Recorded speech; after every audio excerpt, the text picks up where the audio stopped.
సహోదరులారా, మీ ప్రయాసము ప్రభునందు వ్యర్థము కాదని ఎరిగి స్థిరులను కదలని వారును ప్రభువు కార్యాభివృద్ధి యందు ఎప్పటికీ ఆసక్తులనే ఉండుడి.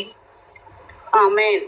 చూడండి, ఇక్కడ ఏం చెప్తుందంటే, కాగా నా ప్రియ సహోదరులారా, మీ ప్రయాసము ప్రభునందు వ్యర్థము కాదని ఎరిగి స్థిరులను కదలని వారును ప్రభువు కార్యాభివృద్ధి యందు ఎల్లప్పుడూ ఆసక్తులనై ఉండుడని ప్రభు వాక్యము సెలవిచ్చుచున్నది. అయితే ఆత్మీయ సంఘముగా, ఆత్మీయ బిడలముగా దేవుడు మనకిచ్చే పిలుపు ఏంటంటే, సంగమా, క్షయమైపోయే లోకధనము, ఆస్తులు, లోక ఆశల వెనుక పరిగెత్తడం అజ్ఞానము అంటాడు ఆయన. సంఘం అంటే ఎవరు? మనమే కదండి. ప్రభు పిలుస్తున్నారు, ఓ నా కుమార్తె, ఓ నా కుమారుడా, క్షయమైపోయే ధనము కొరకు, ఆస్తుల కొరకు, లేదా లోకాశల వెనుక పరుగులెత్తుతున్నావు. ఎంత అజ్ఞానత్వంలో ఉన్నావో ఎరుగుతున్నావా నీవు అని ప్రభు ఈ రోజు మనతో మాట్లాడుచున్నారు. ప్రభువు అక్కడ సమీపంగా ఉంది కనుక మన హృదయాలను దేవుని తట్టు త్రిప్పుకుందాం. ప్రభు అక్కడ అతి సమీపంలో ఉంది. చాలా అంటే చాలా చాలా భయంకరంగా ఉంది.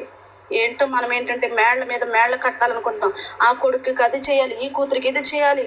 ఊహలు, ఎన్ని ఊహలో ఎన్ని గమనాలు చేసేసుకుంటామో మనము. మన ఊహలకు అంతుండవు, ఆశలకు అంతుండవు. ఒకవేళ నువ్వు ఆలోచించుకునే క్షణంలో ప్రభు వస్తే ఏంటి మన పరిస్థితి? ఊహించుకోండి. సంపాదించుకుందాం, కానీ దేవుడు ఏమంటాడంటే, మార్పు చెంది ఉండు, మారు మనసు పొంది నువ్వు ఉండు. ఇప్పుడు మనం ఏం చేద్దామండి, ఏదన్నా ఊరు వెళ్తాము, రైల్వే స్టేషన్కి వెళ్తాం, టికెట్ కొనుక్కొని సిద్ధంగా కూర్చుంటాం. టయానికంటే ముందే వెళ్ళిపోయి కూర్చుంటాం ట్రైన్ వచ్చే సమయానికి. ఎందుకు? ఒకవేళ భోజనం తినకపోయినా అవసరమైతే క్యారేజ్ కట్టుకొని వెళ్ళిపోయి అక్కడ ఏమంటారు, స్టేషన్లో అయినా కూర్చొని తినొచ్చు అన్నట్లుగా బ్యాగ్లో పెట్టుకుని వెళ్ళిపోతారు. ట్రైన్ రావటం లేట్ అయ్యేటప్పటికి అక్కడ కూర్చొని తింటా ఉంటారు. మరి ప్రభు అక్కడ అలాంటిది కాదా? దేవుడేమంటాడు, నీ మనసు మార్చుకో. మొదట నువ్వు ఈ లోకంలో ధనం సంపాదించుకోవద్దనట్లా, కానీ పైనున్న వాటిని వెతుకుతూ, పైనున్న వాటిపై నీ కనుదృష్టి పెట్టుతూ ఈ లోకంలో నువ్వు ఆస్తి సమకూర్చుకో. దేవుని కొరకు బ్రతుకుతూ కుటుంబం కొరకు పోషించుకో, కుటుంబం కొరకు కష్టపడి చెప్తున్నాడు ఆయన. అంతేగాని కుటుంబం కొరకు కష్టపడుకుంటూ లోకాశల గుండు పరిగెడుతూ మొదట నీ యొక్క ఆత్మీయ జీవితం కొరకు మర్చిపోయాం. నీకంటే ఒక ఆత్మ ఉందని, ఆత్మ చనిపోతే ఒకవేళ ఎక్కడికి వెళ్తుందో నీకు ఆలోచన లేకుండా ఉంటున్నాం కదండి.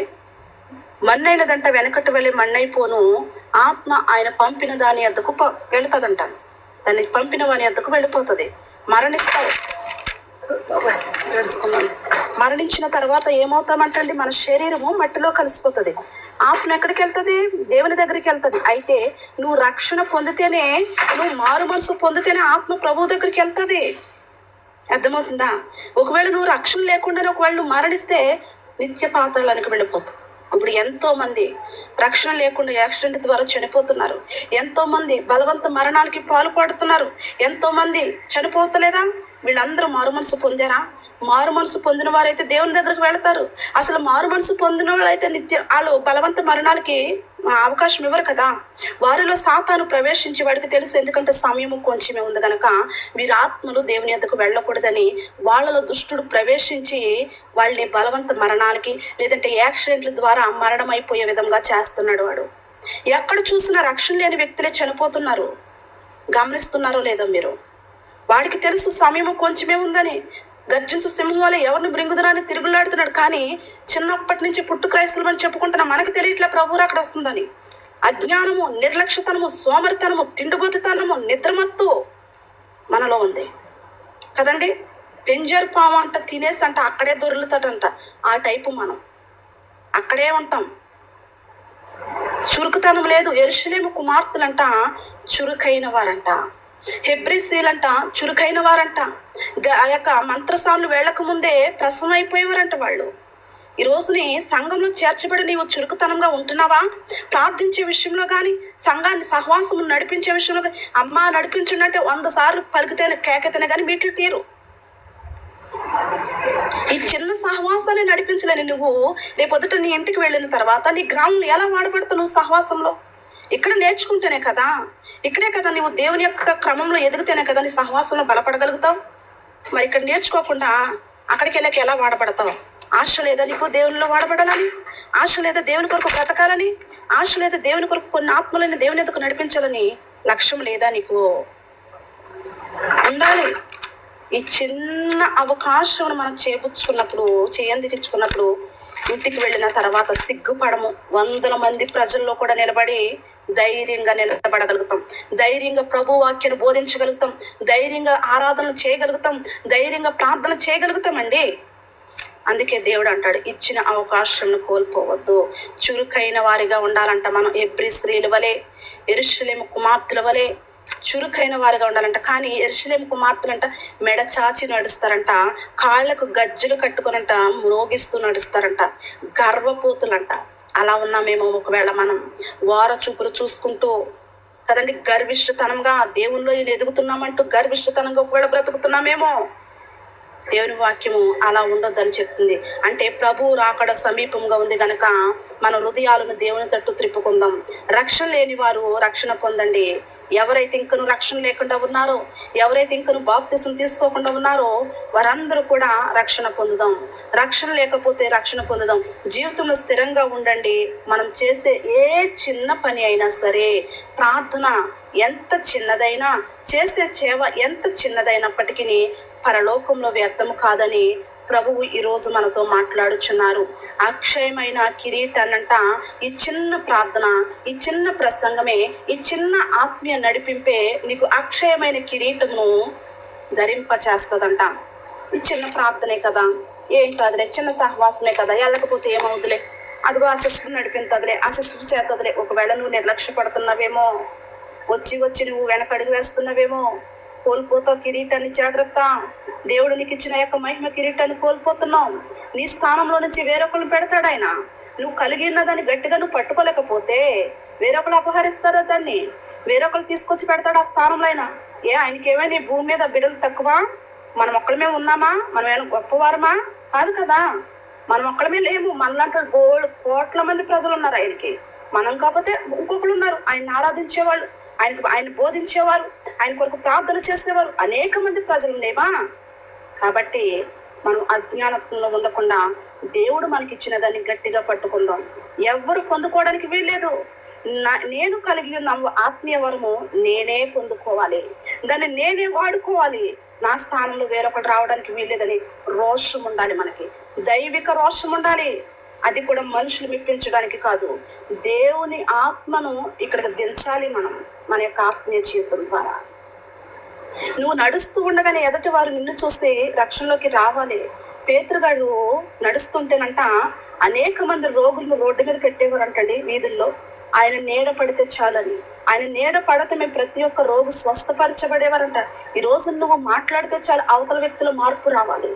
నీతో స్నేహం చేస్తే చాలు అనుకోవాలి అవతల వ్యక్తి, అక్కతో ఒకసారి మాట్లాడితే చాలు అనుకోవాలి అవతల వ్యక్తి. అర్థమవుతుందా? అలాంటి ఆత్మీయ జీవితాలకు మనం రాగలగాలి.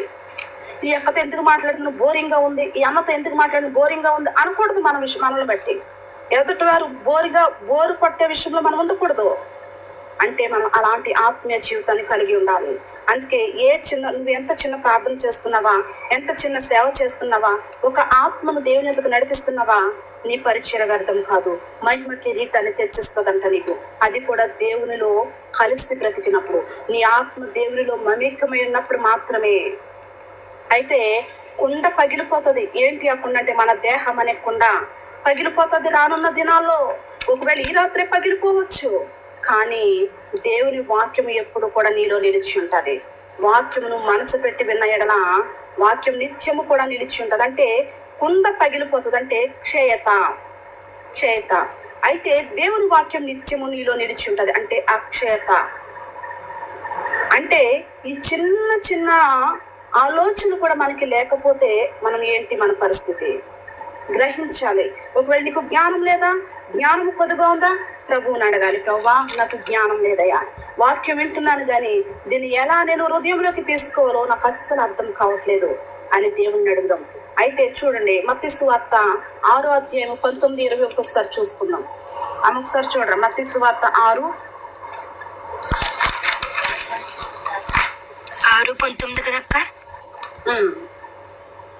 భూమి మీద మీ కొరకు ధనమును సమకూర్చుకొనవద్దు.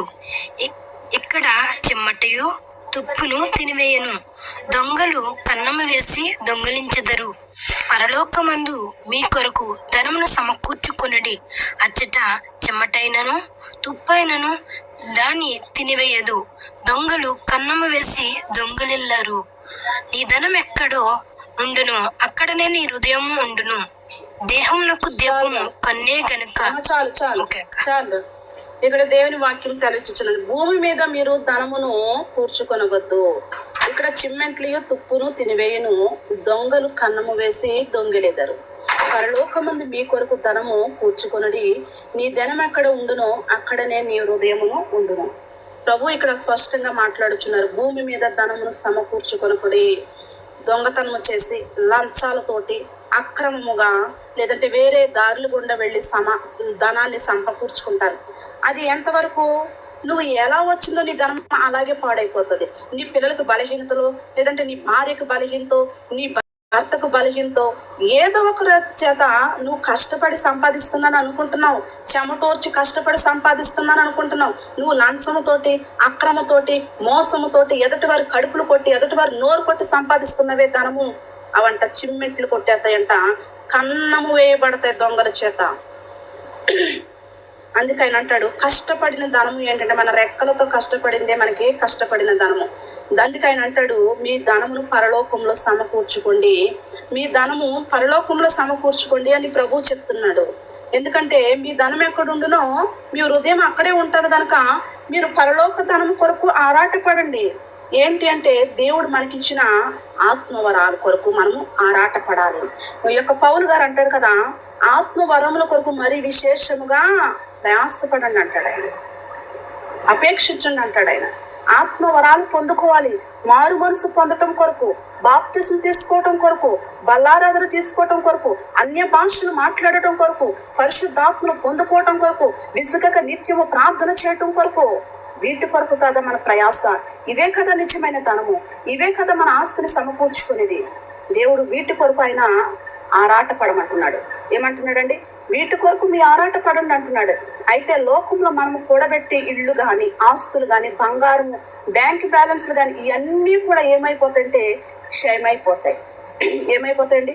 మన ఇళ్ళు కానీ కూడబెట్టుకున్న ఆస్తులు కానీ బంగారం కానీ బ్యాంక్ బ్యాలెన్స్లు కానీ అన్నీ కూడా క్షయమైపోతాయి. కానీ వీటికి తుప్పు పడుతుంది, దొంగలు ఎత్తుకెళ్ళిపోతారు. అవునా కదా? తుప్పు పడతాయి, దొంగలు ఎత్తుకెళ్ళిపోతారు. కానీ మనం చనిపోయాక అవి ఇక్కడే ఉండిపోతాయి. కానీ ఇవేవి కూడా మనతో కూడా వాటిని వెంట పెట్టుకొని తీసుకెళ్ళలేం. అన్ని తెలిసి కూడా మనము ఎందుకు వాటి వెంట పరిగెడుతున్నాం? ఇది ఏమంటారు? జ్ఞానం అంట. అర్థమవుతుందా? ఇవన్నీ మనతో రావని తెలిసి కూడా ఎందుకు వాటి వెంట పరిగెడుతున్నాము? ప్రభు అడుగుతున్నారు, ఇది అజ్ఞానం కాదా అని అడుగుతాడు ఆయన. అసలు పొందుకోవలసింది మానేసి మనము పొందుకోలేని వాటి వైపు ఎందుకు మనకి ఆరాటము? ఇప్పుడు వెళ్ళవలసిన ఫ్లైట్ ఎక్కకుండా వేరే ఫ్లైట్ ఎక్కివెళ్తే నువ్వు చేరవలసిన గమ్యస్థానం ఎలా చేరగలుగుతావు? చేరలేవు కదా. అందుకని అంటాడు, నువ్వు రావాల్సినది పరలోక రాజ్యం కదా, దానికి కావాల్సింది రక్షణ టికెట్ కదా, మారు మనసు అనే వీసా నీకు ఉండాలి కదా. మరి దాన్ని సంపాదించుకోకుండా నువ్వు ఎందుకు నిత్యరాజ్యంకు నిత్యాగ్ని గుండానికి వెళ్ళటానికి ఎందుకు నువ్వు ఆరాట పడుతున్నావు అంటాడు ఆయన. అయితే మన ప్రార్థన వాక్యానుసారమైన జీవితం మారుస్తుందట. ఇది క్షయమైపోయే వాటికి లోకము మనం కూడబెట్టుకుని ఇళ్ళు కానీ ఆస్తులు కానీ బంగారం కానీ బ్యాంక్ బ్యాలెన్స్ ఇవన్నీ కూడా క్షయమైపోయేది. మరి అక్షయమైనది ఏంటంటే, అక్షయమైన ధనము ఏంటంటే ప్రార్థన, వాక్యానుసారమైన జీవితము, మారు మనసు, దేవుని సేవ, పేదలకు సహాయం చేయటము, ఇవన్నీ కూడా పరలోక రాజ్యంలో అక్షయమైన ధనముగా దాచబడతాయి.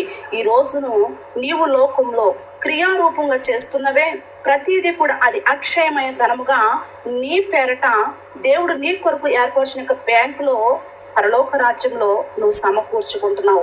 నువ్వు చేసే ప్రతి మేలు కూడా నీకు ఒక బంగారమే. నువ్వు చేసే ప్రతిదీ కూడా నీకు బ్యాంక్ బ్యాలెన్స్ గా దేవుడు అక్కడ సమకూర్చి పెడుతున్నాడు ఆయన. నువ్వు కన్నీరు విడిచి ప్రార్థన చేస్తున్నావా? ఒక గంట సమయాన్ని దేవునితో హెచ్చిస్తున్నావా? ఒక 10 అధ్యాయాలు రోజుకొచ్చి వాక్యం చదువుతున్నావా? ఒక వ్యక్తికి ఒక 10 నిమిషాల వాక్యాన్ని బోధించావా? ఇవన్నీ కూడా నిత్య రాజ్యంలో నీకున్న బ్యాంకులో నువ్వు ఆస్తులు సమకూర్చుకుంటున్నావు. ఇది క్షయమైపోయేది కాదు, అక్షయమైనది, నిత్యము నిలిచి ఉండేది. నిన్ను నువ్వేంటో ప్రూవ్ చేసుకోవడానికి అదొక ఆధారం. అక్కడ నువ్వు రేపొద్దుట నిత్యరాజ్యములకు వెళ్ళాక ప్రభు నీవు నా కొరకు భూలోకంలో ఏం చేసావంటే అక్కడ ఆధారం కనబడుతుంది. అక్కడ ప్రూఫ్ ఉండాలి మనకి. అందుకే ఆయన అంటాడు, క్షయమైపోయే వాటి కొరకు కాదని అక్షయత అయిన ప్రార్థన, వాక్యానుసారమైన జీవితము, మారు మనసు, దేవుని సేవ, పేదలకు సహాయం చేయడము, ఇవన్నీ కూడా పరలోకంలో అక్షయమైన ధనముగా దాచబడ్డాయంట. వీటిలో ఏమున్నాయి మీ దగ్గర? ప్రార్థన ఉందా? పెదవుల మీద కాదు ప్రార్థన. మనుషులు చేస్తారని కాదు, తూతూ మంత్రం, తుమ్మకాయ మంత్రం అంట చేస్తారు కొంతమంది. ప్రార్థన చేయటం కూడా చాలా మందికి రాదు. అసలు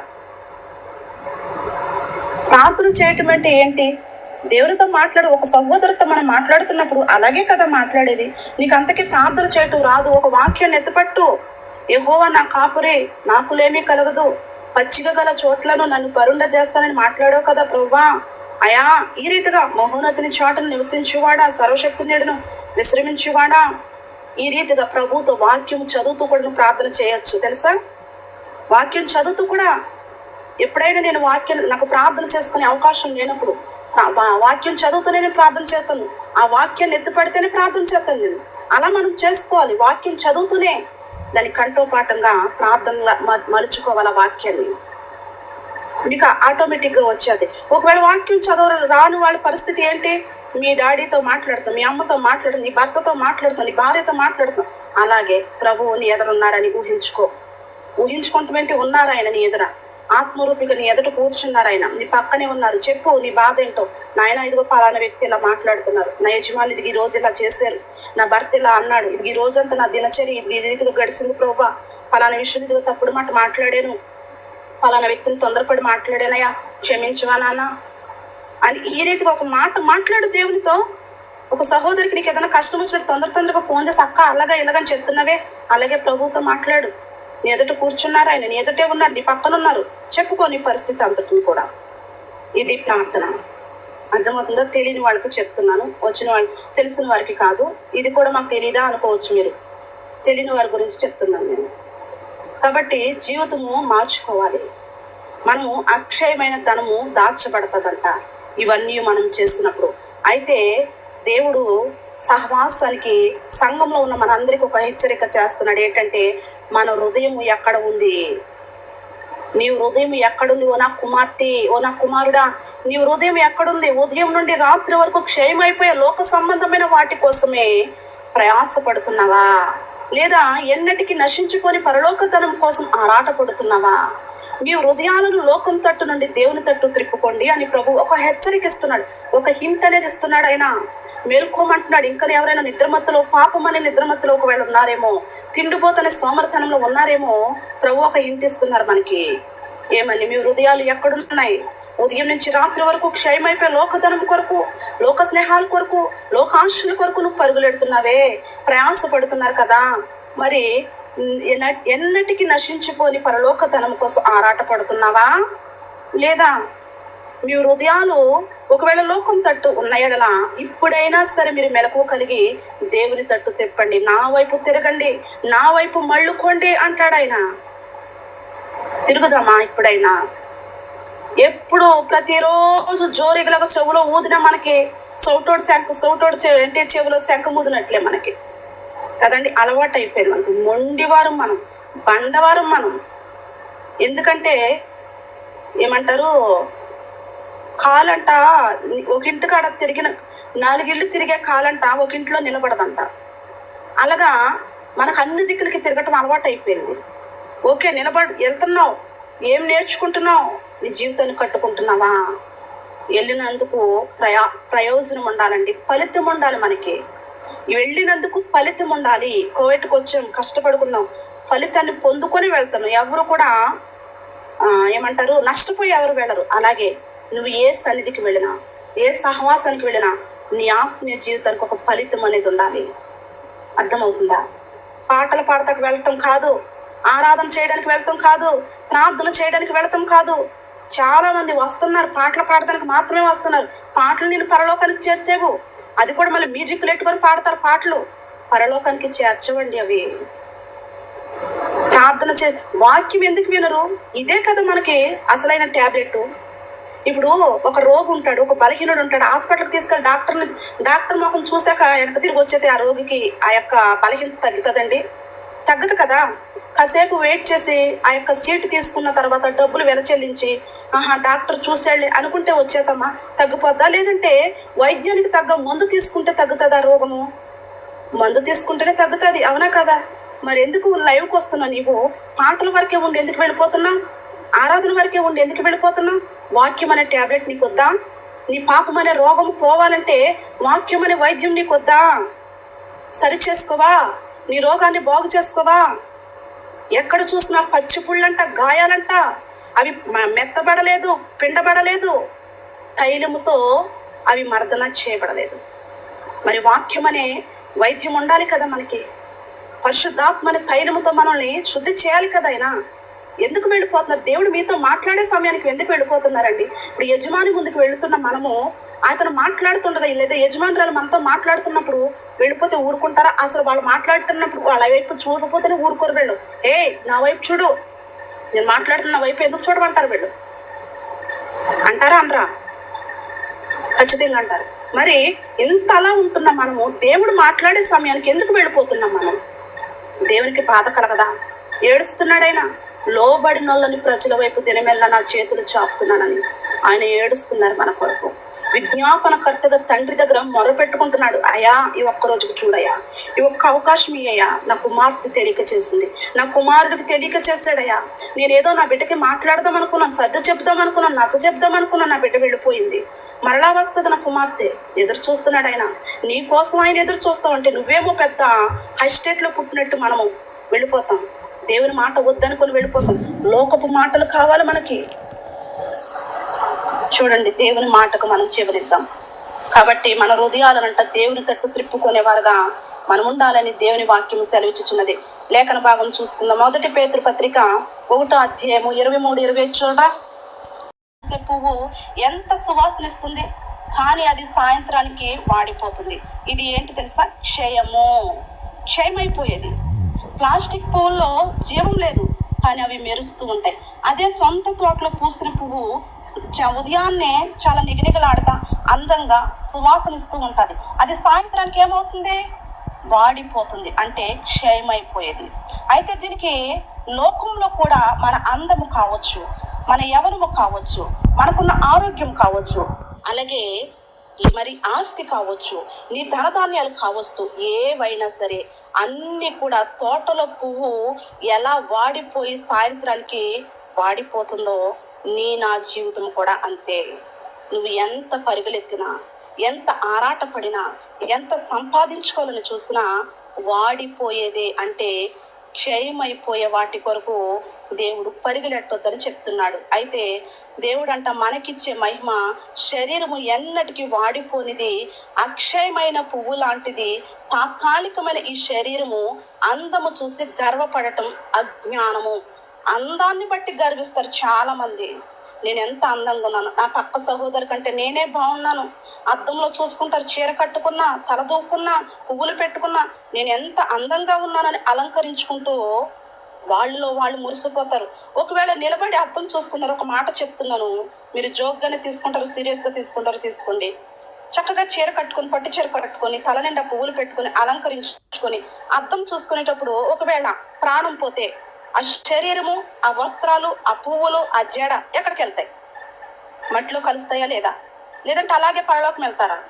వెళ్ళరు కదా. అందుకే వాటిని కాదు మనం అలంకరించుకోలేదు.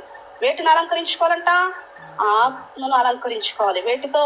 ప్రార్థన, వాక్యము కదండి, సేవ, ఎదుటి వారిని బలపరిచే విధానము, వీటితో కదా మనం అలంకరించుకోవాల్సింది. దేవునితో సహవాసం కదా మనం అలంకరించుకోవాల్సింది. ఇవి కదా మనం నిత్యత్వానికి నడిపించేది. మరి వేటితో అలంకరించుకుంటున్నావు? ఆస్తితోట? అక్రమ సంపాదన, అక్రమ సంబంధమా? దేంతో నీ అలంకరణ? క్షయమైపోతావు, జాగ్రత్త. క్షయమైపోతుంది నీ శరీరము. అందుకే క్షయత నుంచి అక్షయతలోకి మనము నడిపించబడాలి.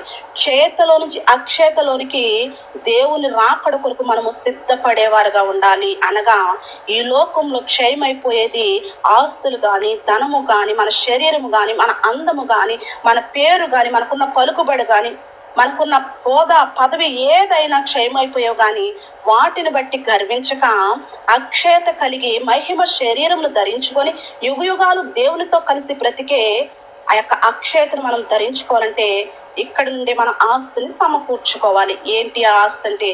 ప్రార్థన, వాక్యము, దేవునితో సహవాసము, పరిశుద్ధులతో సహవాసము, కన్నిటి ప్రార్థన, ఎదుటి వారిని దేవుని ఎదుకు నశించిపోతున్న ఆత్మలను దేవుని ఎదుకు నడిపించే ఒక పిలుపు మనకు ఉండాలి.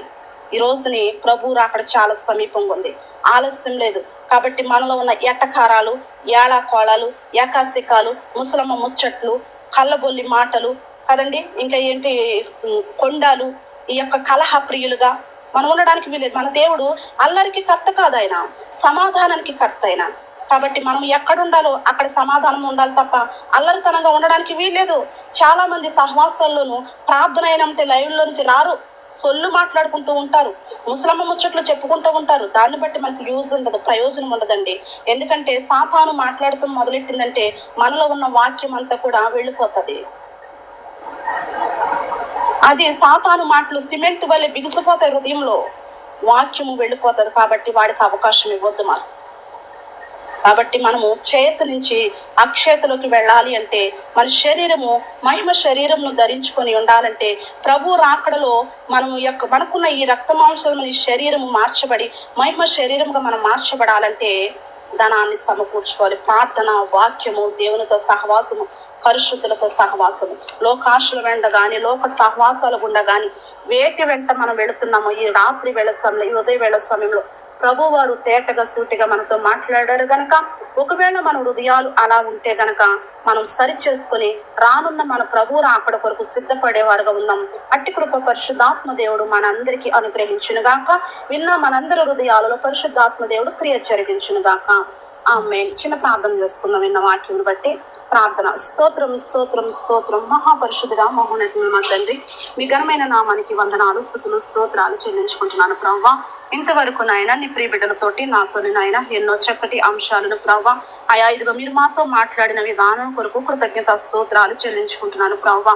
పరిశుద్ధాత్ముడ క్షయమయ్యే ఈ జీవితం నుండి ప్రభువా అక్షయత నిత్యత్వాన్ని సిద్ధపాటు చేసుకుని మా హృదయాలను అయా మీరు జ్ఞాపకం చేసుకోండి. రాకడ కొరకు ఎలా సిద్ధపడాలో ప్రభువా మీరు మాతో తేటగా మాట్లాడారు. అయా అలవాటు ప్రకారంగా, ఆచార ప్రకారంగా మేము బ్రతకటము కాదు కానీ ప్రభువా మా హృదయాలను నాయన నీలో మలుచుకొని ప్రభువా అయా ఇదిగో నాయన క్షయమైపోయే వాటి కొరకు మేము పరుగులు ఎత్తకుండా అయా అక్షయతను ధరించుకునే ఆత్మ కొరకు నాయన మేము సిద్ధపడే వారుగా ఉండడానికి నాయన నీ కృపలో జ్ఞాపకం చేసుకున్నాయా. నీ మహిమ శరీరం మేము ధరించుకుని ఉండాలంటే ఈ లోకంలో పరలోక రాజ్యంలో ధనాన్ని సంపాదించుకోమంటున్నాం. ఈ లోకంలో ధనమును సంపాదించుకునే అవి సిమెంట్లు కొట్టేస్తే దొంగల చేత కన్నం వేయబడతాయని మీరు మాతో మాట్లాడుచున్నాం. అయా నిజమే నాయన, ఒకవేళ మేము ఎంత సంపాదించుకున్నా కానీ అయా ఈ లోకంలోనే ఉంటాయి తప్ప మాతో మేము పట్టుకెళ్ళము. ఒకడు సర్వ సృష్టిని సంపాదించుకున్నాను, దేవుణ్ణి నిన్ను సంపాదించుకోలేకపోతే అది వ్యర్థమే అని అయా మీరు మాతో మాట్లాడుచున్నాం. పరిశుద్ధాత్ముడా నీకు వందనాలు. మమ్మల్ని పరలోకాన్ని రాజ్యానికి తీసుకెళ్లే అక్షయాన్ని మేము సంపాదించుకునేవారుగా ప్రార్థన, వాక్యము, నీతో సహవాసము, పరిశుద్ధులతో సహవాసము అయా మా హృదయాన్ని నిలుపుకునే వారిగా మేము ఉండడానికి నాయన నీ కృపలో జ్ఞాపకం చేసుకోండి. అయా ఇదిగో నీ బిడ్డలందరినీ బట్టి నీకు వందనాలు, స్తోత్రాలు. అయా మాకున్న యవ్వనము గాని, అందము గాని, ఆస్తులు, ఈ ధనము, ఈ పేరు, ప్రకృతిలో హోదా సమస్తము క్షయమైపోయేవి. వీటిని చూసి గర్వించేవారుగా, వీటిని చూసి ఎగిరిపడేవారుగా మేము ఉండడానికి వీల్లేదు ప్రభువా. దయచేసి నాయన అయా గర్వమును అణిచివే ప్రభువా. ఇవేవి మాకు అవసరం లేదు ప్రభువా. నీతో మేము సహవాసమును కలిగి నీ వచ్చే నాయన మీరు రాకడ కొరకు మేము ఎదురు చూసేవారుగా, కడబూరధ్వని నాయన మా చెవులకు మేము వినబడడానికి ఆత్మ చెవులు కలిగిన వారుగా, సిద్ధపాటు కలిగిన వారుగా మేము ఉండడానికి నాయన నీ కృపలో జ్ఞాపకం చేసుకుంటారని ప్రభు. నీ కృప, నీ భద్రత నాయన మాకందరికీ ఉంచండి. విన్న నీ బిడ్డల యొక్క ప్రతి హృదయాలలో మీ వాక్యమును నాటు చేయమని అడుగుతున్నాను. ప్రతి ఒక్కరిని కూడా నీ ఆత్మ చేత నింపి బలపరచమని.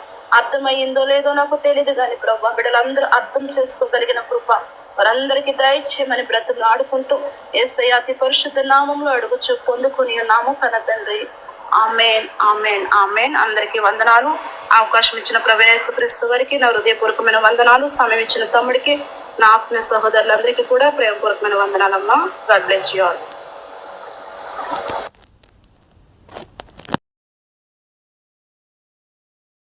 మనసులను పవిత్రపరచుకున్న వారే ఉండి ఒకరినొకడు హృదయపూర్వకంగాను మిక్కటముగాను ప్రేమించుడి. ఎలయనగా చాలు. మీరు క్షయబీజం వలన కాక జీవము కలిగి ఎల్లప్పుడూ నిలుచు దేవుని వాక్య మూలముగా అక్షయ బీజము వలన తిరిగి జన్మింపబడిన వారు. ఏం చెప్తున్నారండి ఇక్కడ? అక్షయ బీజము కలిగిన వారముగా జన్మించబడ్డామంట. అంటే మనుష్యుల అక్షయత, అంటే మనుషులపై మనం గడ్డి లాంటి వారము. మనుషులమంట మనం ఎలాంటి వారం అంటండి? గడ్డి లాంటి వారము. గడ్డి ఉదయం మొలిచి సాయంత్రానికి వాడిపోయినట్లుగా మనుషుల అందము కానీ యవనము కానీ అధికారాన్ని కానీ రాలిపోయే పువ్వు లాంటిదని దేవుని వాక్యము ఇక్కడ సెలవిచ్చుచున్నది. ఎలా అంట? మనుష్యులమైన మనము అందము చూసి విర్రవీగిపోతాం, అధికారాన్ని చూసి విర్రవీగిపోతాం కదండి, ధనమును చూసి ఆస్తును చూసి చాలా గర్విస్తాం. మన నడక సరిగా ఉండదప్పుడు, మన స్టైల్ ఇంత అంతా కాదు, నేను కాబట్టి ఇంత అలా ఉన్నాను, నేను కాబట్టి నలుగురు చెప్పే స్థితిలో ఉన్నాను, ఎంత గర్విష్ఠతనంగా ఉంటామంటే మనం గర్వమును అణిచి గద్దెలు తించే దేవుడు మన దేవుడు. గడ్డి మేపుతాడు మనల్ని. ఏంటంట? గడ్డి మేపుతాడు.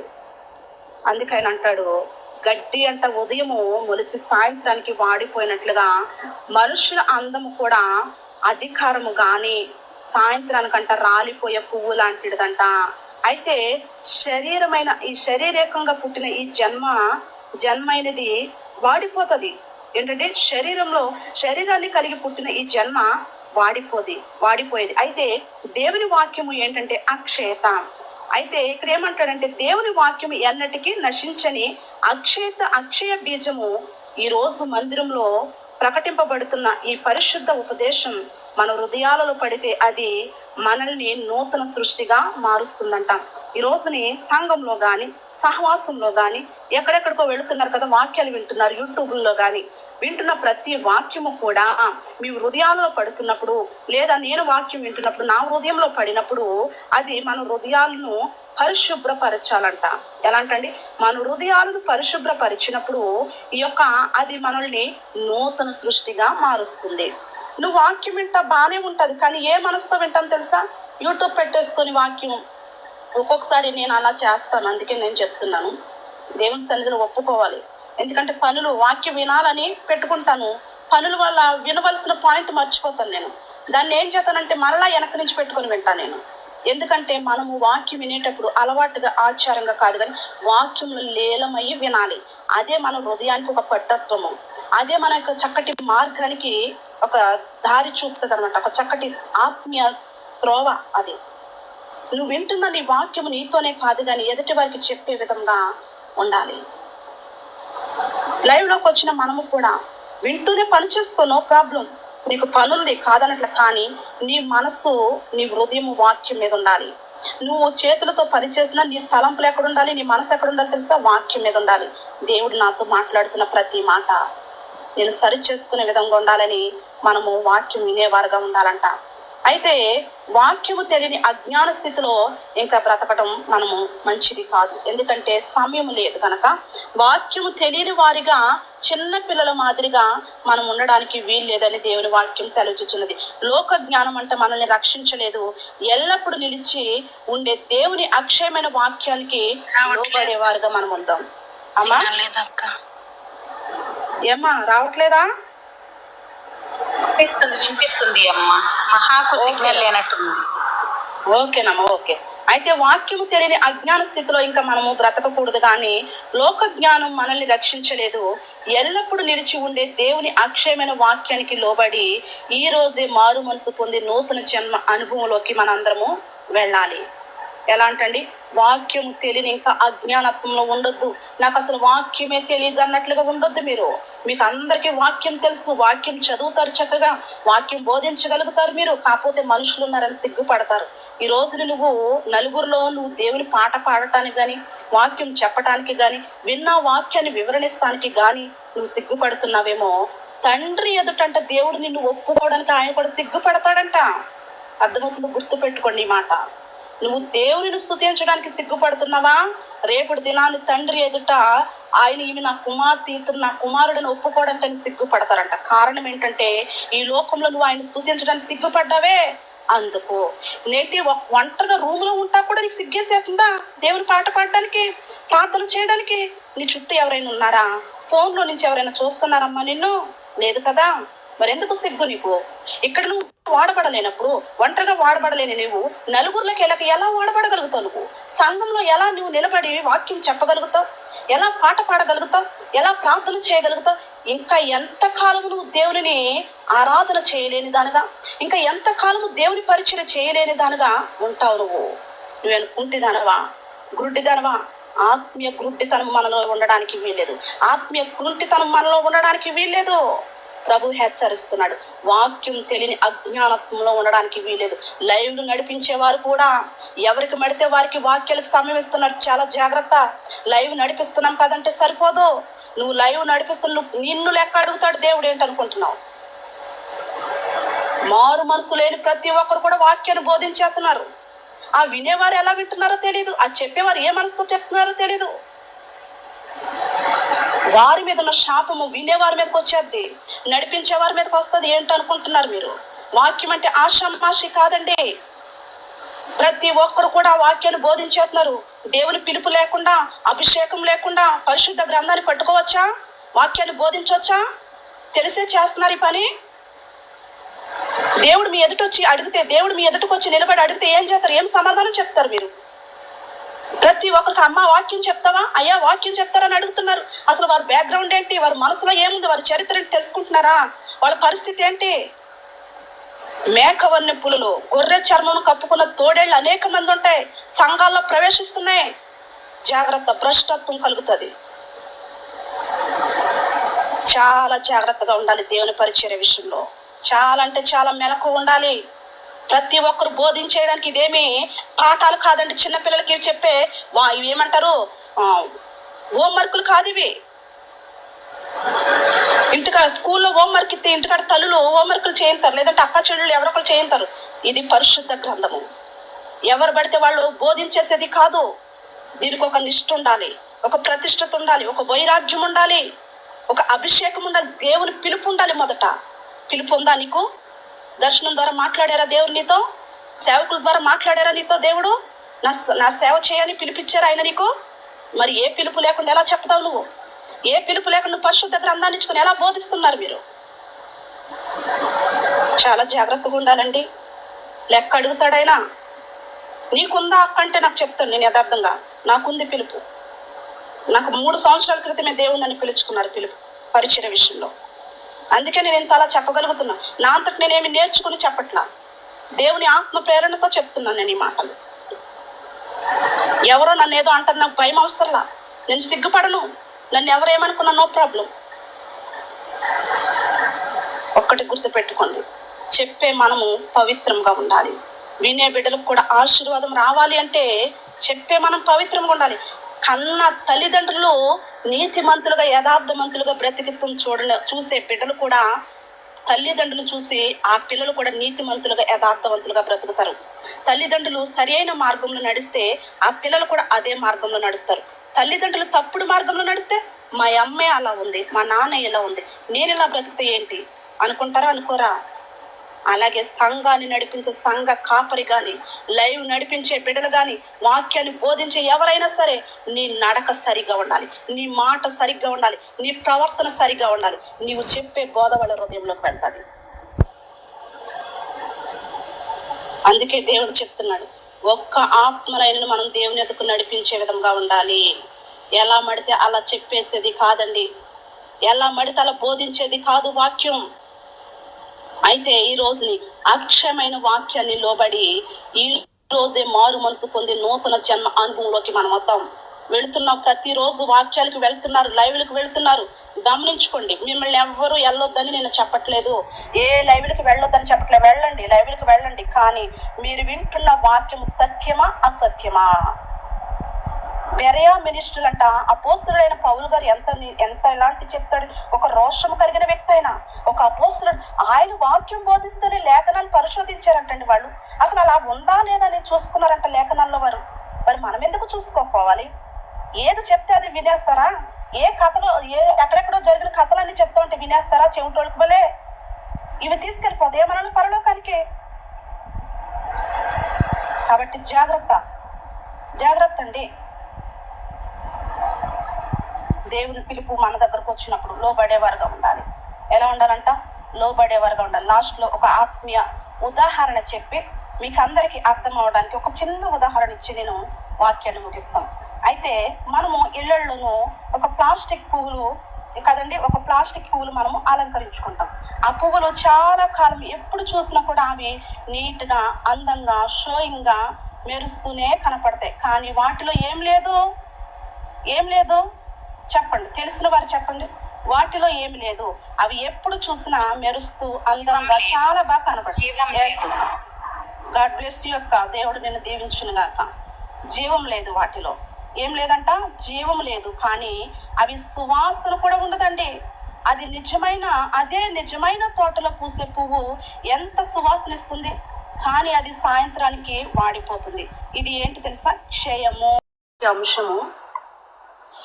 వాక్యాంశము ఏంటంటే, క్షయమైన ఈ జీవితం నుండి అక్షయమైన నిత్యత్వానికి సిద్ధపాటు. వాక్యాంశం ఎవరైనా రాసుకోవాలనుకుంటే రాసుకోండి. అయితే ఏపీఎస్సీ పత్రిక 5వ అధ్యాయము 15వ వచనంలో, దినములు చెడ్డవి గనక మీరు సమయమును పోనీయక సద్వినియోగము చేసుకొనొచ్చు, అజ్ఞానుల వలె కాక జ్ఞానుల వలె నడుచుకున్నట్లు జాగ్రత్తగా చూసుకునేడని ఇక్కడ మాట్లాడుచున్నారు. ఏ దినాల్లో ఉన్నామండి మనము? భయంకరమైన దినాల్లో ఉన్నాం, అపాయకరమైన గడియలలో ఉన్నాం. ఎటు చూసిన యుద్ధాలు, భూకంపాలు, కరువులు కదండి, వరదల చేత అనేకమైన ప్రజలు కొత్త వైరస్లతోటి, యాక్సిడెంట్ల ద్వారా, ఆత్మహత్యల ద్వారా, అత్యాచారాల ద్వారా, కరువుల ద్వారా అనేక మంది ప్రజలు నశించిపోతున్నారు. ఈ భూమి మీద అంతరించిపోవడం మనం చూస్తున్నాం. దీన్ని బట్టి మనకి ఏమర్థమవుతుంది? మత్తయి సువార్త 24లో దేవుడు ముందే చెప్తాడు, ఆయన రాకడకు గుర్తులు ఇవన్నీ కూడా ప్రభువారు మనకి ముందే తెలియపరుస్తారు. అవునా కాదా? అయితే వీటన్నిటిని బట్టి కూడా దినములు చెడ్డవిగా ఉన్నవి గనక సమయమును పోనిచ్చుకోవద్దు. దేవుడు మీకు ఇచ్చిన సమయాన్ని సద్వినియోగపరచుకోండి. ఉన్న సమయంలోనే మీ యొక్క ప్రవర్తన ఎలా ఉంటుంది?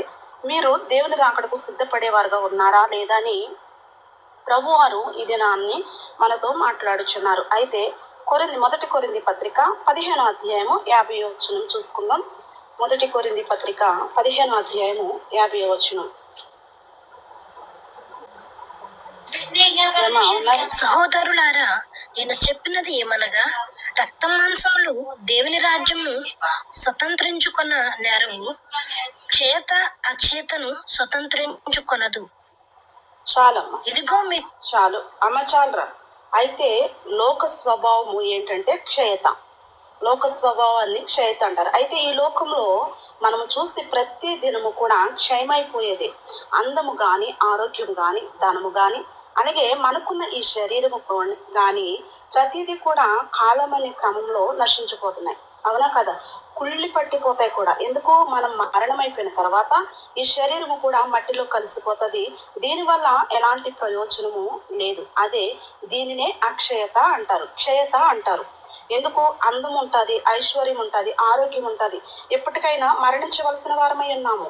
అయితే రక్షణ లేకుండా మరణిస్తే ఈ శరీరము మట్టిలో కుళ్ళిపోయి ఏమవుతుందంటే క్షయం అయిపోతుంది. దీనివల్ల ఎలాంటి యూజ్ లేదనమాట. దేవునికి కానీ మనకి కానీ ఎలాంటి ఉపయోగం అనేది లేదు. అయితే ఉపయోగపడాలంటే దేవునికి మనం ఎలా బ్రతకాలి? దేవుని స్వభావంలోకి మనం వచ్చేవారుగా ఉండాలి. అంటే అక్షయతలోకి మనం మారాలి. ఎలా అంటే దేవుడు ఆయన రాజ్యము మరియు ఆయన మనకిచ్చిన నూతన శరీరము ఎన్నటికీ నశించిపోదు. దీనినే అక్షయత అంటారు. ఏంటంటే దేవుని రాజ్యానికి సిద్ధపడే మనకు దేవుడంట నూతన శరీరాన్ని ఇస్తాడంట. ఆ నూతన శరీరము ఎన్నటికీ నశించిపోదంట. దీన్నే అక్షయత అని కూడా మాట్లాడతారు. అయితే చూడండి, ముఖ్య ఉద్దేశం ఏంటంటే విశ్వాసులమైన మనందరము కూడా ఈ లోకంలో దేవుడు మనకిచ్చిన సంఘాలలోనే కావచ్చు, సహవాసాలలోనే కావచ్చు, తాత్కాలికమైన ఈ లోక సంబంధమైన క్షయతపై మనసు పెట్టకుండా ప్రభువు రాకడ కొరకు అక్షయమైన ఆత్మీయ జీవితం కొరకు ఎలా సిద్ధపడాలో ప్రతి దినము కూడా మనము సిద్ధపరుచుకునేవారుగా ఉండాలి. మన హృదయాలను ప్రతి దినము కూడా దేవుని కొరకు సిద్ధపరుచుకునేవారుగా ఉండాలి. అంటే క్షయత అంటే మనలో ఏముంది, క్షయమైపోయేది ఏముంది. అయితే మనము దేవుని కొరకు మనము సిద్ధపడేవారుగా ఉంటున్నామా, అక్షయత అనే శరీరమును కలిగి ఉంటున్నామా? ప్రతి దినము కూడా విశ్వాసులమైన మనమంట ఈ లోకంలో తాత్కాలికమైన లోక సంబంధాల వైపు, క్షయమైపోయే వాటిపై మనసు పెట్టకుండా ప్రభు రాకడ కొరకు అనగా అక్షయమైన ఆత్మీయ జీవితం ఎలా సిద్ధపడాలి ప్రభువా అని ప్రతి దినము కూడా దేవుని మందిరానికి వస్తున్న మనమందరము కూడా ఆరాటపడాలంట. ప్రతి దినము కూడా దేవుని సన్నిధికి వస్తున్న మనందరము కూడా దేవునిని అడగాలంట. ప్రభువా, నీ రాకడ వస్తున్నప్పుడు ఇదిగో క్షయమైపోయి మట్టిలో కలిసిపోయే ఈ యొక్క శరీరము నాకు వద్దు, కానీ అక్షయతను కలిగిన శరీరము నాకు కావాలి. ఆ యొక్క మహిమ సంఘంలో, పరలోక రాజ్యంలో నేను యుగయుగాలు నీతో కలిసి బ్రతకాలి అంటే మహిమ శరీరము అనగా అక్షయత కలిగిన శరీరం నాకు కావాలి ప్రభు అని ప్రతి దినము కూడా మనం దేవుని ప్రార్థన చేసుకునే వారుగా ఉండాలని దేవుని వాక్యము సెలవిచ్చుచున్నది. అయితే చూడండి, ఇక్కడ ఆత్మీయ వివరణం ఏంటంటే రక్త మాంసములంట దేవుని రాజ్యంలో స్వతంత్రించుకొనేరవు. చాలా మంది అనుకుంటారు ఇప్పుడు మనం ఎలా ఉన్నామో పరలోక రాజ్యం కూడా ఇలానే వెళ్ళిపోతాము అనుకుంటారు, కానీ అది అసంభవం. ఈ లోకంలో రక్త మాంసాల్లో బ్రతికినట్లుగా మనము పరలోక రాజ్యంలో రక్త మాంసముల కంట అంటే శరీరము కానీ రక్తము కానీ మనలో ఉండదు. ఓన్లీ ఒక ఆత్మతో మాత్రమే మనము దేవునిలో కలిసి బ్రతుకుతామని దేవుని వాక్యము సెలవిచ్చుచున్నది. రక్త మాంసములు దేవుని రాజ్యమును స్వతంత్రించుకోలేవంట. చూడండి చదవరా 51 చూడు, అక్కడ ఉంది కదా, రక్త మాంసములు దేవుని రాజ్యమును స్వతంత్రించుకోలేవని. చదవది. సహోదరులారా, నేను చెప్పినది ఏమనగా రక్త మాంసములు దేవుని రాజ్యమును స్వతంత్రించుకొన నేరవు, క్షయత అక్షయతను స్వతంత్రించుకొనదు. చాలమ్మా. అయితే దీనికి ఆత్మీయ వివరణ ఏంటంటే క్షయత అక్షయతను స్వతంత్రించుకున్నదంట. ఆత్మీయ వివరణ ఏంటంటే మన ప్రస్తుత శరీర పాపము చేత, రోగాల చేత, మరణము చేత, బలహీనతను క్షయమైన ఈ శరీరంతో మనము పరలోక రాజ్యంలో ప్రవేశించము. ఎలాంటండి, శరీరం ఉంది మనకి, ఈ శరీరంలో పాపం ఉంది, ఈ శరీరంలో రోగం ఉంది, ఈ శరీరము మరణానికి అప్పగించబడుతుంది, ఈ శరీరము బలహీనపడుతుంది. అలాంటి ఈ శరీరం అంట క్షయమైపోతుందంట. అయితే ఈ క్షయమైపోయే శరీరానికంట పరలోక రాజ్యము ప్రవేశించలేదంట. కాబట్టి కేవలము శరీర ఆశల కొరకు బ్రతకటము అజ్ఞానము అని ప్రభువు చెప్తున్నారు. ఇక్కడ క్షయమైపోయే శరీరం కొరకు నీకు ఎందుకు అంత అందము, ఎందుకు అంత మేకప్లు, ఎందుకంత వెలగల వస్త్రాలు, ఎందుకు అంత ఆడంబరం నీకు అంటాడు ప్రభువు. నీకు వచ్చే ఆ యొక్క రోగము, మనకైతే శరీరం నిండా రోగాలు ఉంటాయి, బలహీనత ఉంటుంది, కానీ మనము చేసే బిల్డప్ ఎంత అంటే అంత ఏమీ లేనట్లే, మన దేహం మీద ఎలాంటి బలహీనత లేనట్లు షోయింగ్ ఇస్తూ ఉంటాం మనుషులము. కానీ అది క్షయమైపోద్ది. ఈ రోజుని నా డాడీ అని పిలుస్తారు, నాన్న అని పిలుస్తారు, అమ్మ అని పిలుస్తారు. అదే మరణించిన తర్వాత ఆమెను ఏమంటారు? అమ్మ అని పిలుస్తారా? మా అమ్మని ఎప్పుడు కప్పెడతారు, లేదంటే పెద్దమ్మని ఎప్పుడు కప్పెడతారు, పెదనాన్ని ఎప్పుడు కప్పెడతారు అంట అనరు. బాడీని ఎప్పుడు తీసేస్తారు, ఈ బాడీని ఎప్పుడు పాతి పెడతారు? చూడండి, మనలో ఉన్నంతసేపు, ప్రాణం ఉన్నంతసేపునేమో మమ్మీ, డాడీ, అక్క, చెల్లి అని పిలుస్తారు, లేదంటే అన్న, తమ్ముడు అని పిలుస్తారు. ఎప్పుడైతే మన శరీరంలో యొక్క ప్రాణమును పోతుందో బాడీ అని పిలుస్తారు. ఎప్పుడెప్పుడు ఎత్తు పారేస్తారని చూస్తారు. అంటే ఈ శరీరం ఏమవుతుంది? క్షయమైపోతుంది, మట్టిలో కుళ్ళిపోతుంది. అయితే మన ప్రాణము, మన రక్షణ అలా పోవడానికి వీల్లేదు. దేవుడు మన యొక్క ఆత్మ అలా కుళ్ళిపోవడానికి, అలా నశించిపోవడానికి దేవుడు మన ఆత్మను పెట్టలేదంట. అయితే మనం పరలోక రాజ్యంలో ప్రవేశించలేము. కాబట్టి కేవలము శరీర ఆశల కొరకు బ్రతకటము అజ్ఞానం అంట. ఈ యొక్క పాప శరీరముతో, ఈ రోగాలతో మనము పరలోక రాజ్యంలో ప్రవేశించటం అసాధ్యము. కాబట్టి మరి ఈ శరీరం కొరకు బ్రతకటం అసాధ్యమే కదా, అజ్ఞానమే కదా. ప్రభు చెప్తున్నారు, ఆత్మీయంగా మారటమే నిజమైన జ్ఞానం అంట. ఎందుకంటే ప్రతిదినము వాక్యాలు వింటున్నాం. ప్రతిదినము వాక్యం అనే బెత్తముతో దేవుడు ప్రతిదినం మనల్ని కొడుతూనే ఉంటున్నాడు. ఆయన సరి చేయబడకపోతే ఇంకా ఎలా, సరి చేయకపోతే ఎలాగా? కాబట్టి ఆయన అంటాడు, ఆత్మీయ జ్ఞానమును తెలుసుకొని మనము అక్షయమైపోయే వాటిని విడిచిపెట్టి అక్షయతను కలిగిన వారముగా మనం బ్రతకాలని దేవుని వాక్యము సెలవిచ్చుచున్నది. అదే అధ్యాయం 51, 52 వచనాలు చదువుకుందాం. అమ్మ చదవరా, 51, 52 వచనాలు కూడా చదువు. ఇదిగో మీకు ఒక మర్మము తెలుపుచున్నాను, మనమందరము నిద్రించము, కానీ నిమిషములో ఒక రెప్పపాటున కడబోర మొగగానే మనమందరము మార్పు పొందుదము. బోర మోగను, అప్పుడు మృతులు అక్షయులుగా లేపబడుదురు. మనము మార్పు పొందుదము. క్షయమైన ఈ శరీరము అక్షయతను ధరించుకొనవలసి ఉన్నది. మర్త్యమైన ఈ శరీరము అమర్త్యతను ధరించుకొనవలసినది. చూడండి, రెప్పపాటున జరిగే మార్పు అంట. దేవుని రాకడ వచ్చినప్పుడు అంట రెప్పపాటున జరుగుతుందంట. ఇప్పుడు మనము కళ్ళు రెప్పలు ఇలా మూసి ఇలా తెరిసేలోపే ప్రభు రాకడ వచ్చేది. పరిశుద్ధులైన వారు ఎత్తబడతారు. విడవబడిన వారి పరిస్థితి ఏంటి తెలుసా? ప్రభు రాకడంట రెప్పపాటులో జరిగిపోయేదంట. అయితే ప్రభు రాకడకు మనం సిద్ధపడి ఉన్నామా? దీనికి ఇదే ఆనవాలు. ఇదిగో మీకు ఒక మర్మమును చెప్పుచున్నాను, మనమందరము నిద్రించము గాని తుదబూరం రోగినప్పుడు ఒక నిమిషంలో ఒక రెప్పపాటుగా మనం అందరమును మార్పు పొందుతాము. ఏంటి ఆ మార్పు అంటే? ఆత్మీయ వివరణ చూసుకుంటే ప్రభుని యేసుక్రీస్తు అంట మధ్యాకాశంలోకి వచ్చినప్పుడు రాకడంట ఒక గొప్ప అద్భుతము జరుగుతుందంట. ఎప్పుడు? ప్రభు రాకడ మధ్యాకాశంలోకి ఆయన వచ్చిన తర్వాత ఒక గొప్ప అద్భుతం జరుగుతుంది. లోకంలో నశించిపోయిన లేదా మరణించిన భక్తులు అక్షయతలుగా లేపబడతారు. లోకంలో ఎవరైతే చనిపోతారో అది కూడా దేవుని యందు నిద్రించిన వారు, దేవుని యందు నిద్రించిన వారు ప్రభు రాకడ మధ్యాకాశంలోకి వచ్చినప్పుడు తుదబూరం రోగినమ్మటే కూడా వారు అక్షయతను ధరించుకునంట మొదట లెగుస్తారంట. అయితే లేపబడిన తర్వాత బ్రతికి ఉన్న మనము శరీరము ఒక రెప్పపాటున మహిమ శరీరముగా మార్చబడుతుంది. అంచె దినములలో ఎవడైతే నా శరీరము తిని నా రక్తమును తాగుతాడో వాడు అంచె దినములలో మొదట లేస్తారని కొరింథీ పత్రికలో ఉంది వాక్యము. అయితే దేవుడు అంటాడు మధ్యాకాశంకు వచ్చినప్పుడు తుదబూరం రోగినప్పుడు ఎవరైతే ప్రభువునందు లోకంలో ఉండగా నిద్రిస్తారో వారందరూ కూడా ఆ బూర శబ్దము విని మొదట లేస్తారంట. తర్వాత శరీరాన్ని దాల్చుకొని ఉన్న మనందరము కూడా రెప్పపాటున మహిమ శరీరంలోకి మార్పు పొందుతామంట. ఈ మార్పును అందుకోవడానికంటే సిద్ధముగా ఉండడానికి మన హృదయాలను ఇప్పుడే సిద్ధపరచుకోవాలంట. ఈ మార్పు పొందడానికి మన హృదయాలను ఇప్పుడే సిద్ధపరచుకోవాలి. మార్పు అంటే ఏంటి? మార్పు అంటే ఏంటంటే మహిమ శరీరం అంటే ఇప్పుడు మనము రక్తము దేహమును కలిగి ఉన్నాం, రక్త మాంసమును కలిగి ఉన్నాం. ప్రభు యొక్క కడబూర ధ్వని మనకి వినపడినప్పుడు ఈ శరీరమును ఈ యొక్క ప్రాణము ఇక్కడే ఉంటుంది, ఇక్కడే విడిచిపెట్టి వెళ్ళిపోతాం. కానీ మహిమ శరీరమును దలుచుకొని అంటే ఒక దేవదూత వలె ఆత్మను నింపుకొని మనకి శరీరము రక్తం ఉండదు, ఒక ఆత్మ పూర్ణగా ప్రభు యొద్దకు మధ్యాకాశంకు వెళ్ళేవారుగా ఉంటాం. అయితే అలా మహిమ శరీరము మనము ధరించుకోవాలంటే మన యొక్క హృదయాలనంట ఇప్పుడే సిద్ధపరుచుకొని ఉండాలంట. మరి దేని కొరకు సిద్ధపడి ఉంది మన హృదయం? ఈ రోజుని ఆస్తులు సంపాదించుకోవడానికి సిద్ధపడుతున్నాం కదండి, లోకం వైపు పరుగులెడుతున్నాం, అజ్ఞానత్వంలో బ్రతుకుతున్నాము. ఏది మంచి ఏది చెడు తెలియట్లేదు.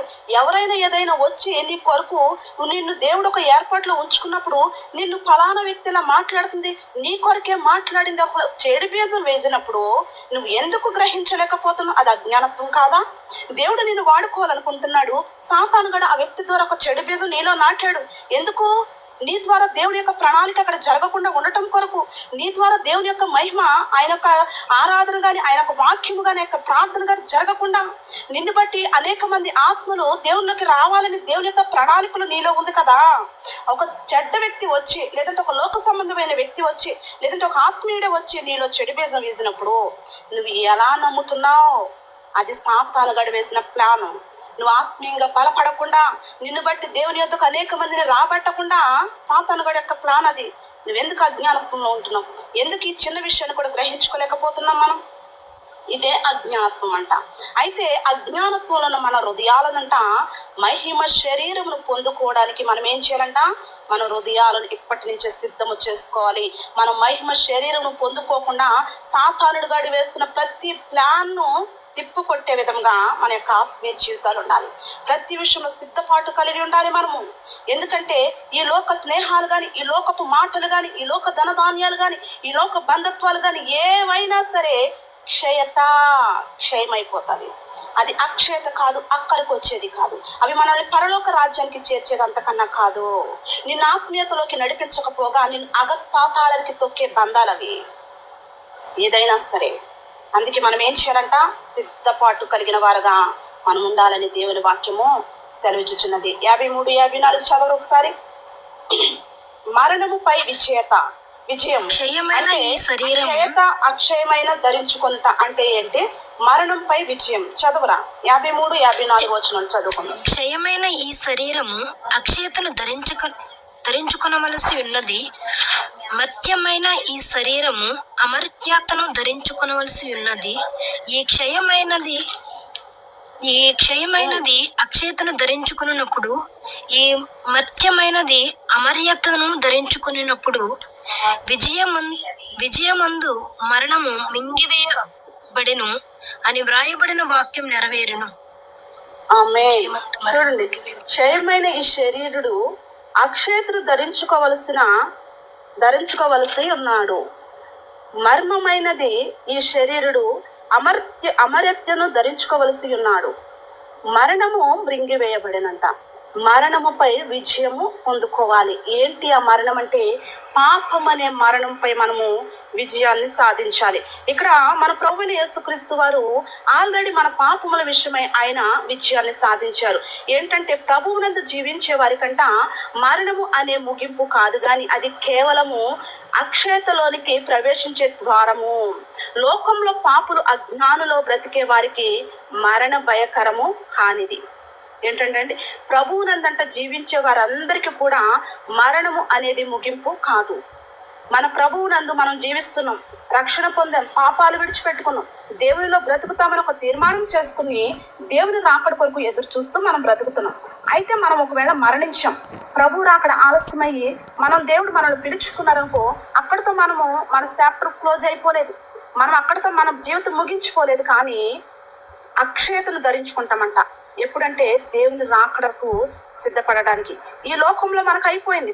ఈ శరీరం అనే ఈ క్షయతను ముగించుకొని అక్షయతను అంటే మహిమ శరీరంను ధరించుకొని దేవుని దగ్గరలో మనము బ్రతుకుతాము. అంటే ప్రభువునందు జీవించే వారికి మరణం అనేది ముగింపు కాదు, చనిపోయింది. ఇప్పుడు ప్రభువునందు సేవకులు కానీ విశ్వాసులు కానీ ఎవరైనా మరణించినప్పుడు లోతైన వాక్యాలు తెలియని వారు ఏమంటారంటే చనిపోయారు అంటారు. కానీ ప్రభువునందు నిద్రించి వారు పరలోక రాజ్యంలో దేవుని యొక్క సన్నిధిలో వారు కళ్ళు తెరుస్తారు. దేవునితో యుగయుగాల పాటు వారు అక్కడ నిలిచి ఉంటారు. అయితే దేవునిలో బ్రతికే మనందరికీనంట మరణమే ఒక ముగింపు కాదని, అది కేవలము అక్షయతలోనికి ప్రవేశించే ద్వారము. అక్షయత అంటే మహిమలోకి ప్రవేశించే ఒక ద్వారము. మహిమలోకి ప్రవేశించే ఒక ద్వారము. అర్థమవుతుందండి?